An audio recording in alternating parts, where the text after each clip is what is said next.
Dear students, ഈ വീഡിയോയിൽ നമ്മൾ സൈബർ എത്തിക്സിനെ കുറിച്ചിട്ടാണ് ഡിസ്കസ് ചെയ്യാൻ പോകുന്നത്.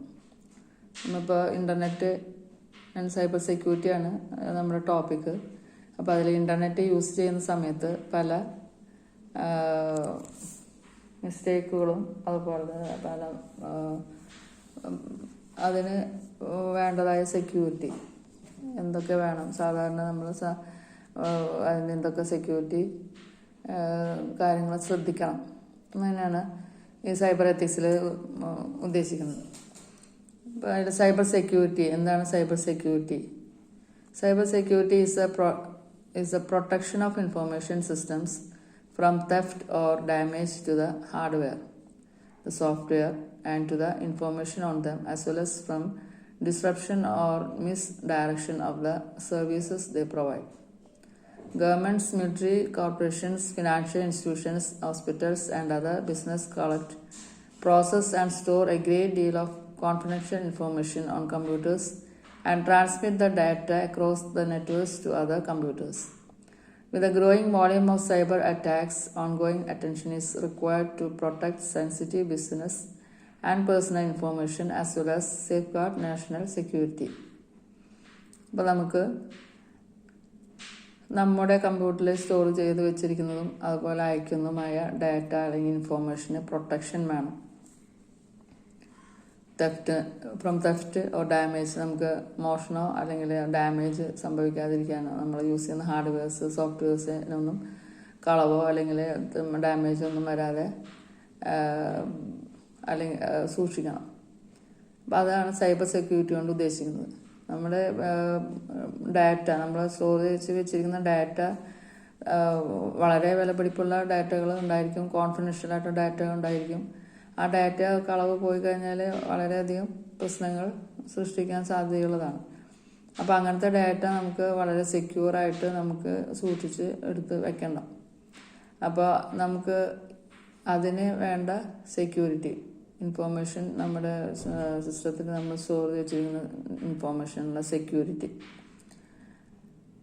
അതാണ് സൈബർ സെക്യൂരിറ്റി കൊണ്ട് ഉദ്ദേശിക്കുന്നത്. ഇപ്പോൾ നമ്മൾ ലോക്കറിലൊക്കെ നമ്മുടെ വിലപിടിപ്പുള്ള ഡോക്യുമെൻസും അതുപോലെ നമ്മൾ പല തിങ്സും നമ്മൾ ലോക്കറിലെല്ലാം പോയിട്ട് സൂക്ഷിച്ച് എടുത്ത് വയ്ക്കും സെക്യൂരിറ്റി പർപ്പസിന് വേണ്ടിയിട്ട്. അതേപോലെ തന്നെയാണ് നമ്മുടെ ഈ ഡാറ്റ എന്ന് പറയുന്നത് വളരെ വിലപിടിപ്പുള്ളതും അതുപോലെ തന്നെ കോൺഫിഡൻഷ്യൽ ആയിട്ടുള്ള ഡാറ്റ ഉണ്ടായിരിക്കും.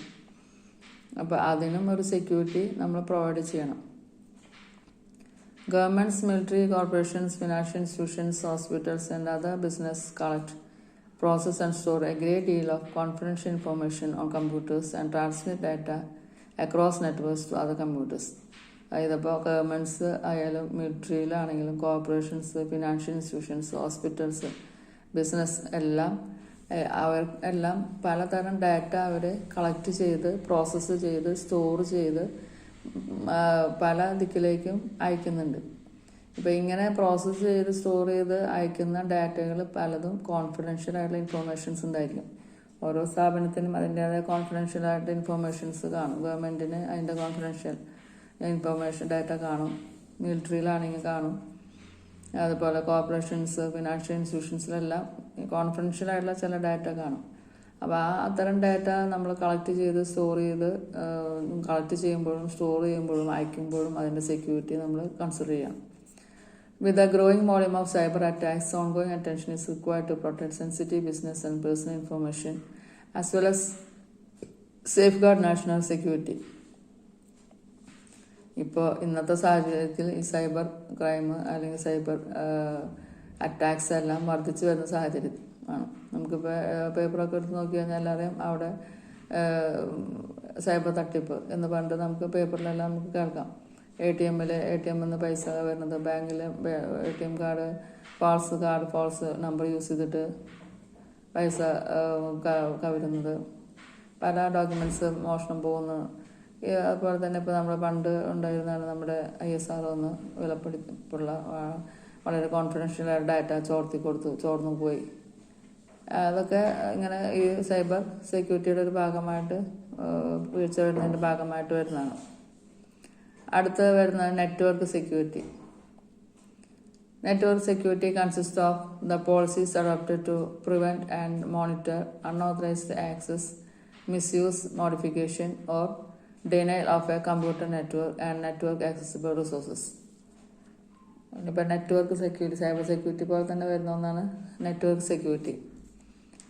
അതിൽ എന്താണെന്ന് വെച്ച് കഴിഞ്ഞാൽ അൺഓതറൈസ്ഡ് ആക്സസ്, നമുക്ക് നെറ്റ്വർക്കിന് സെക്യൂരിറ്റി കൊടുക്കണം. അതായത് അൺഓതറൈസ്ഡ് യൂസേഴ്സ് ആക്സസ് ചെയ്യാതിരിക്കാനായിട്ട് പാസ്വേഡൊക്കെ നമ്മൾ ഇട്ട് കൊടുക്കും. അവർ അൺഓതറൈസ്ഡ് യൂസേഴ്സ് വന്നിട്ട് ആക്സസ് ചെയ്യുക, അത് മിസ്യൂസ് ചെയ്യുക, അതിലെന്തെങ്കിലും ചേഞ്ചസ് വരുത്തുക, അല്ലെങ്കിൽ നെറ്റ്വർക്ക് യൂസേജിന് ഡിനൈ ചെയ്യുക, നിരാകരിക്കുക.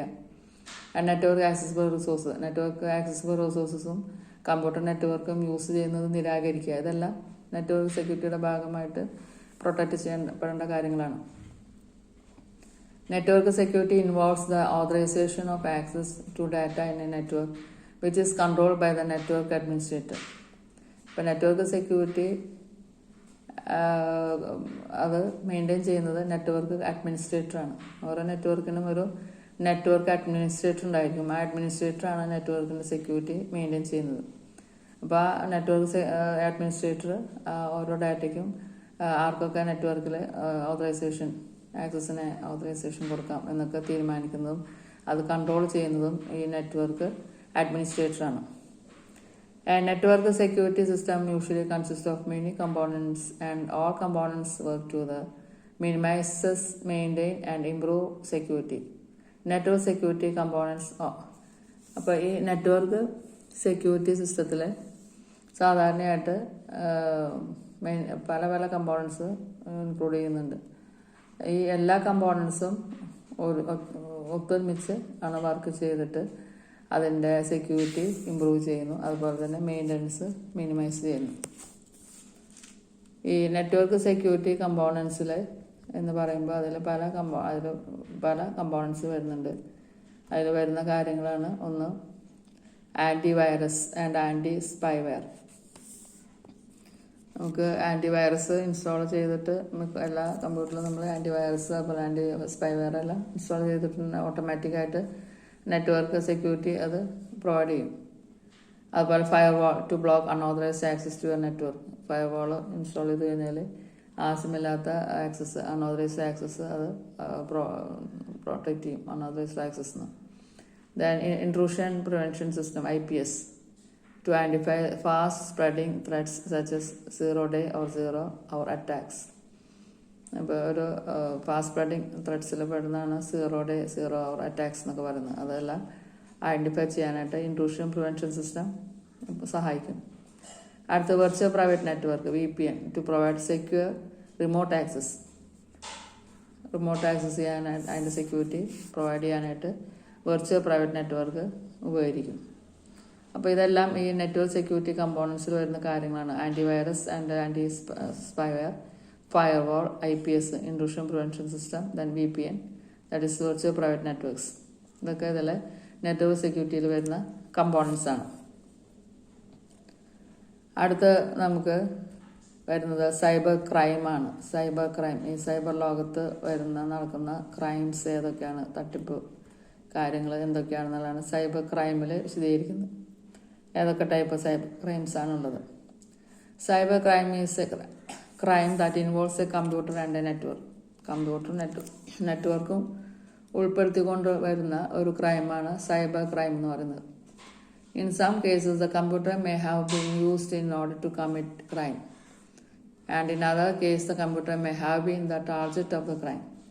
അപ്പോൾ രണ്ട് തരത്തിലെ കമ്പ്യൂട്ടർ സൈബർ ക്രൈം നടക്കാം. ഒന്നിൽ ഒരു കമ്പ്യൂട്ടർ യൂസ് ചെയ്തുകൊണ്ട് സൈബർ ക്രൈം നടത്താം.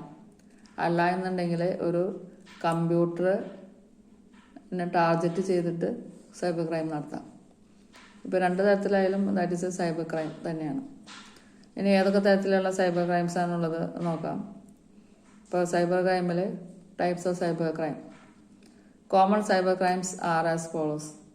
അതിൽ first one child abuse or exploitation. The second one computer intrusion or hacking. Then third one cracking. Then fourth one credit card fraud, then email system, email or SMS proofing, then അടുത്ത് വരുന്നത് 6th one phishing, then 7th one software piracy, then 8th one denial of service attack, then 9th one child pornography. ഇങ്ങനെ 9 തരം cyber crimes വരുന്നുണ്ട്. ഈ 9 തരം cyber ക്രൈംസും പനിഷബിളാണ്. അപ്പോൾ അതിൻ്റെ പനിഷ്മെൻറ്റ്സും കാര്യങ്ങളൊക്കെ എന്താണെന്നുള്ളത് അടുത്ത ഇതിൽ നോക്കാം. ഇപ്പോൾ ഇത് ഓരോന്നും എന്താണെന്ന് നോക്കാം. ചൈൽഡ് അബ്യൂസ് ഓർ എക്സ്പ്ലോയിറ്റേഷൻ എന്ന് പറഞ്ഞു കഴിഞ്ഞാൽ എന്താണ്?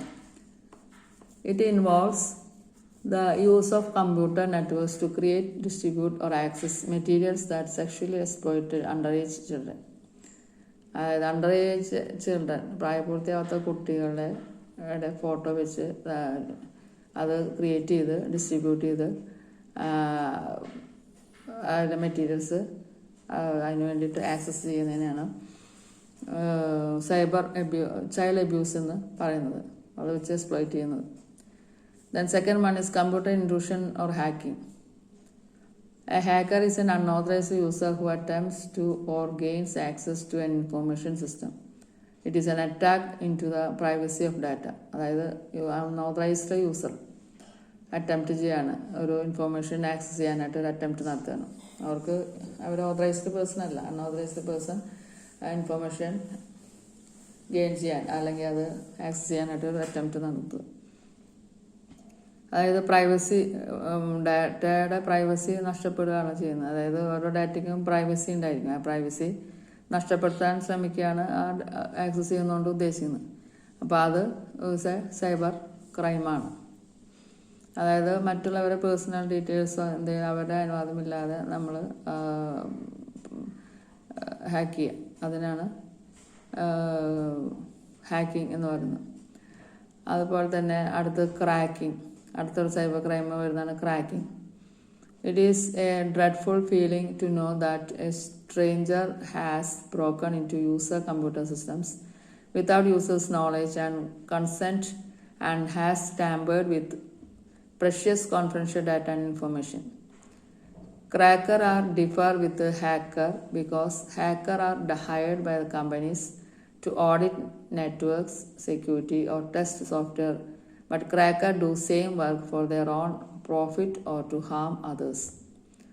അപ്പോൾ ക്രാക്കിംഗ് എന്ന് പറഞ്ഞു കഴിഞ്ഞാലും ഒരു സ്ട്രേഞ്ചർ വന്നിട്ട് നമ്മുടെ കോൺഫിഡൻഷ്യൽ ഡാറ്റ ഓർ ഇൻഫോർമേഷൻ അത് എടുക്കുന്നതിനെയാണ് ക്രാക്കിംഗ് എന്ന് പറയുന്നത്. നമ്മുടെ അനുവാദമോ സമ്മതമോ കൂടാതെ, അറിവോ കൂടാതെ അത് കോൺഫിഡൻഷ്യൽ ആയിട്ടുള്ള ഡാറ്റ ആൻഡ് ഇൻഫോർമേഷൻസ് ചോർത്തിയെടുക്കുന്നതിനെയാണ് പറയുന്നത് ക്രാക്കിംഗ്. ഇനിയിപ്പോൾ ക്രാക്കർ ആൻഡ് ഹാക്കർ തമ്മിൽ എന്താണ് ഡിഫറൻസ്? രണ്ടുപേരും ചെയ്യുന്ന സെയിം തിങ് ആണ്. ക്രാക്കർ ഹാക്കറും ചെയ്യുന്ന സെയിം തിങ് ആണ്. പക്ഷെ എന്താണ് ഇതിൻ്റെ ഡിഫറൻസ് എന്ന് പറഞ്ഞു കഴിഞ്ഞാൽ, cracker are differ from hacker because hacker are hired by companies. Hacker എന്ന് പറഞ്ഞു കഴിഞ്ഞാൽ കമ്പനീസ് ഹയർ ചെയ്തിട്ട് ആ സിസ്റ്റത്തിൻ്റെ നെറ്റ്വർക്കിൻ്റെ സെക്യൂരിറ്റി അതുപോലെ അത് ഓഡിറ്റും ചെയ്യാൻ വേണ്ടിയിട്ട് കമ്പനീസ് ഹയർ ചെയ്യുന്നതാണ് ഹാക്കേഴ്സ് എന്ന് പറയുന്നത്. പക്ഷേ എന്താണ് ഒരു ക്രാക്കർ ചെയ്യുന്നത് അവരവരുടെ സ്വന്തം ലാഭത്തിന് വേണ്ടിയിട്ടാണ്. അതുപോലെ മറ്റുള്ളവരെ നശിപ്പിക്കുക എന്നുള്ള ഉദ്ദേശം വെച്ചിട്ടാണ് ക്രാക്കർ ആ സെയിം തിങ് ചെയ്യുന്നത്. Cracker do the same work for their own profit or to harm others. അവരവരുടെ സ്വാർത്ഥ ലാഭത്തിനും പ്രോഫിറ്റിനും മാത്രം മറ്റുള്ളവരെ ഉപദ്രവിക്കാൻ. അതാണ് ഹാക്കറും ക്രാക്കറും തമ്മിലുള്ള ഡിഫറൻസ് എന്ന് പറയുന്നത്. ഇനി അടുത്തതായിട്ട് വരുന്ന സൈബർ ക്രൈം എന്ന് പറയുന്നതാണ് credit card fraud. It means false ATM cards. നമുക്കറിയാം ATM കാർഡ് തട്ടിപ്പുകളൊക്കെ ധാരാളം നമ്മൾ കേട്ടിട്ടുണ്ട്. ഒരാളുടെ ATM കാർഡ് പോലെ വേറൊരാൾ ക്രിയേറ്റ് ചെയ്ത് ഫാൾസ് ATM വെച്ചിട്ട് പൈസ തട്ടിക്കുന്നത്. Debit and credit cards usually used by criminals for their monetary benefits through withdrawing money from the victims bank account. അതായത് ഡെബിറ്റ് കാർഡായാലും ക്രെഡിറ്റ് കാർഡായാലും മറ്റുള്ളവരെ ക്രെഡിറ്റ് കാർഡ് ഡെബിറ്റ് കാർഡിൻ്റെ ഡ്യൂപ്ലിക്കേറ്റ് ക്രിയേറ്റ് ചെയ്തിട്ട് അവരുടെ ബാങ്ക് അക്കൗണ്ടിൽ നിന്ന് പൈസ വിത്ഡ്രോ ചെയ്യുക. അതിനെ പറയുന്നതാണ് ക്രെഡിറ്റ്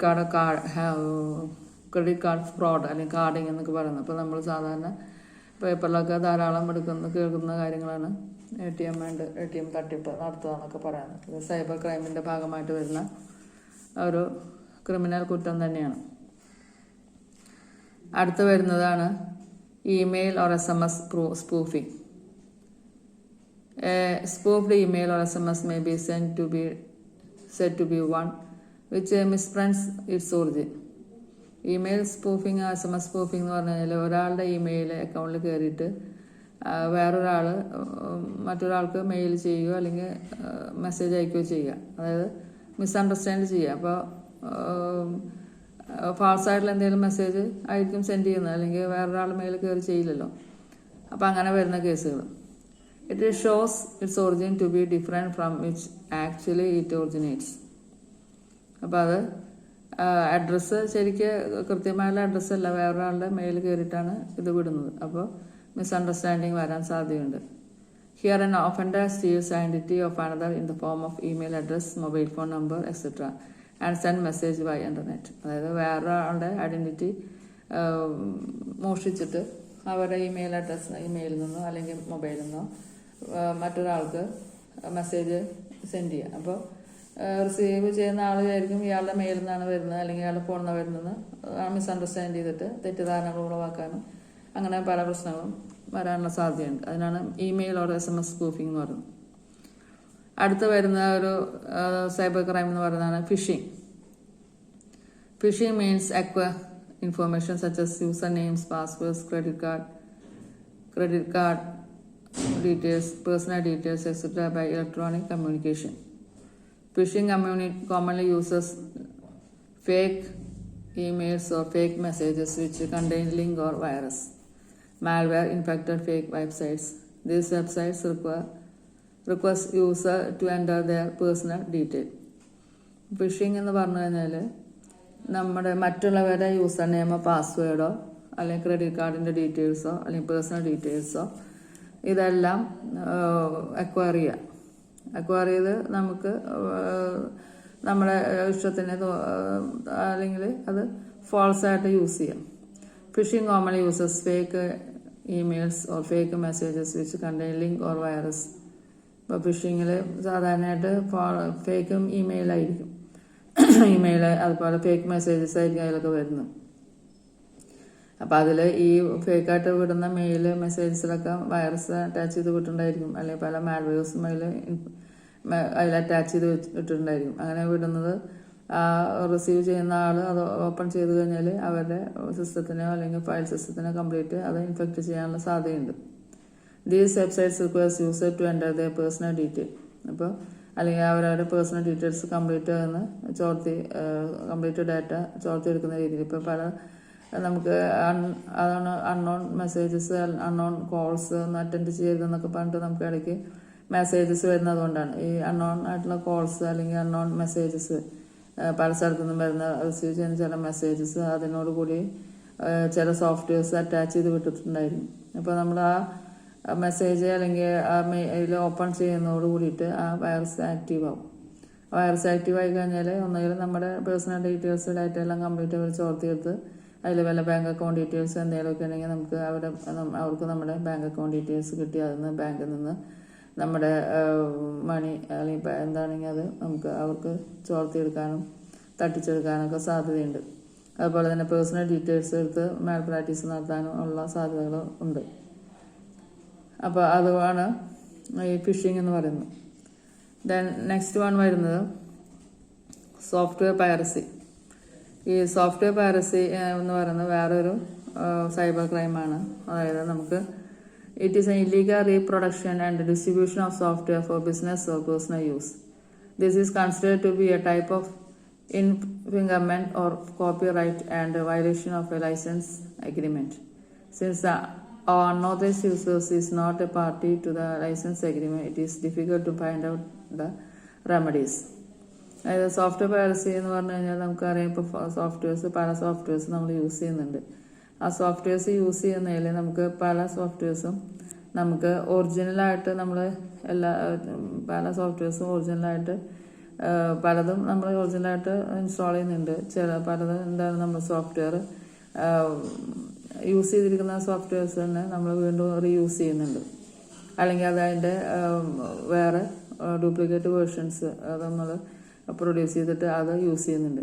അപ്പോൾ ശരിക്കും റൂൾ അനുസരിച്ചിട്ട് നമ്മൾ സോഫ്റ്റ്വെയർ യൂസ് ചെയ്യുമ്പോൾ അത് ഒറിജിനൽ വെർഷൻ പൈസ കൊടുത്ത് വാങ്ങുന്നതാണ് ഒറിജിനൽ വെർഷൻ, ബാക്കിയെല്ലാം ഡ്യൂപ്ലിക്കേറ്റ് ആണ്. അത് ഇത്ര സമയം അത് അതിന് ചില ഇത്ര പ്രാവശ്യം നമുക്ക് യൂസ് ചെയ്യാമെന്നുള്ള കണക്കുണ്ട്. അതല്ലാതെ യൂസ് ചെയ്യുന്നതെല്ലാം ഇല്ലീഗലായിട്ടുള്ള പ്രൊഡക്ഷനാണ് സോഫ്റ്റ്വെയറിൻ്റെ. അതുപോലെ distribution and production of software. അപ്പോൾ ബിസിനസ് ആൻഡ് പേഴ്സണൽ യൂസിന് അത് യൂസ് ചെയ്യുന്നതിനാണ് സോഫ്റ്റ്വെയർ പൈറസി എന്ന് പറയുന്നത്. ഇതാണ് പൈറേറ്റഡ് കോപ്പി എന്ന് പറഞ്ഞു കഴിഞ്ഞാൽ നമ്മൾ ഇല്ലീഗലായിട്ട് യൂസ് ചെയ്യുന്ന സോഫ്റ്റ്വെയർസാണ് പൈറേറ്റഡ് കോപ്പി എന്ന് പറയുന്നത്. അത് പൈസ കൊടുത്തിട്ട് നമ്മൾ വാങ്ങിച്ചിട്ട് ഇൻസ്റ്റാൾ ചെയ്യുന്ന ഒറിജിനൽ വേർഷൻ, അതല്ലാതെ യൂസ് ചെയ്യുന്നതെല്ലാം പൈറേറ്റഡ് കോപ്പീസാണ്. അപ്പം അത് ലീഗലി അത് കറക്റ്റല്ല നമ്മൾ അത് യൂസ് ചെയ്യുന്നത്. അതാണ് സോഫ്റ്റ്വെയർ പൈറസി എന്ന് പറയുന്നത് ഉദ്ദേശിക്കുന്നത്. അടുത്ത് വരുന്നത് denial of service attack. Denial of service referred the act by which a user of any websites or service denied to the use of service of the websites. അതായത് ഏതെങ്കിലും ഒരു യൂസറിനെ ഒരു വെബ്സൈറ്റിൻ്റെ സർവീസ് ഡിനൈ ചെയ്യാണ്, നിരോധിക്കുകയാണ് അല്ലെങ്കിൽ നിരാകരിക്കുകയാണെങ്കിൽ that is denial of service എന്ന് പറയും. ഏതെങ്കിലും വെബ്സൈറ്റിൻ്റെ സർവീസ് നിരാകരിക്കുകയാണ്, അത് സർവീസ് തരാൻ പറ്റില്ല അല്ലെങ്കിൽ നിരാകരിച്ചു കഴിഞ്ഞാൽ that is called denial of service attack. അതും ഒരു തരത്തിലെ ഒരു സൈബർ ക്രൈമിൻ്റെ ഭാഗമായിട്ട് തന്നെ വരുന്നതാണ്. ദെൻ നെക്സ്റ്റ് വൺ ഈസ് വരുന്നത് child pornography, which includes creation, distribution or accessing of materials that sexually exploit under age children. നമ്മൾ ഫസ്റ്റ് കണ്ട സെയിം അതിനോട് ചേർന്ന സംഭവം തന്നെയാണ് ഈ ചൈൽഡ് പോർണോഗ്രാഫി എന്ന് പറയുന്നത്. അതിൽ കുട്ടികളുടെ പ്രായപൂർത്തിയാകാത്ത കുട്ടികളുടെ പിക്ചേഴ്സും ഒക്കെ ക്രിയേറ്റ് ചെയ്ത് ഡിസ്ട്രിബ്യൂട്ട് ചെയ്ത് അൺഓതറൈസ്ഡായിട്ട് ആക്സസ് ചെയ്യുന്നതിന് അത് ഒരു ക്രിമിനലി സൈബർ ക്രൈമായിട്ടാണ് എടുക്കുന്നത്. അതിനെ ചൈൽഡ് പോർണോഗ്രാഫി എന്ന് പറയുന്നത്. അപ്പോൾ ഇത്രയും കാര്യങ്ങൾ ഈ സൈബർ ക്രൈംസിൽ വരുന്നതാണ്. Child pornography, denial of service attack, software piracy, phishing, email, credit card frauding, അടുത്ത് ക്രാക്കിംഗ്, അതുപോലെ തന്നെ ഇൻട്രൂഷൻ അല്ലെങ്കിൽ hacking, child abuse or exploitation. ഇത്രയും കാര്യങ്ങൾ സൈബർ ക്രൈംസിൻ്റെ വിഭാഗത്തിൽപ്പെടുന്നതാണ്. ഇത് ഓരോന്നും പിടിക്കപ്പെട്ട് കഴിഞ്ഞാൽ തടവും പിഴയും ശിക്ഷയും പണിഷ്മെൻറ്റ് കിട്ടുന്നതാണ്. അപ്പോൾ അതിൻ്റെ എന്തൊക്കെയാണ് തടവും പിഴയും ശിക്ഷയും എന്നുള്ളത് നമുക്ക് അടുത്ത ക്ലാസ്സിൽ നമുക്ക് അടുത്ത വീഡിയോയിൽ അത് നമുക്ക് ഡിസ്കസ് ചെയ്യാം. അപ്പോൾ ഇത് സൈബർ ക്രൈംസാണ്. 9 സൈബർ ക്രൈംസ് ഉണ്ട്. അത് ഓരോന്നും എന്താണെന്നാണ് ഇപ്പോൾ ഇതിൽ നമ്മൾ വിശദീകരിച്ചിരിക്കുന്നത്.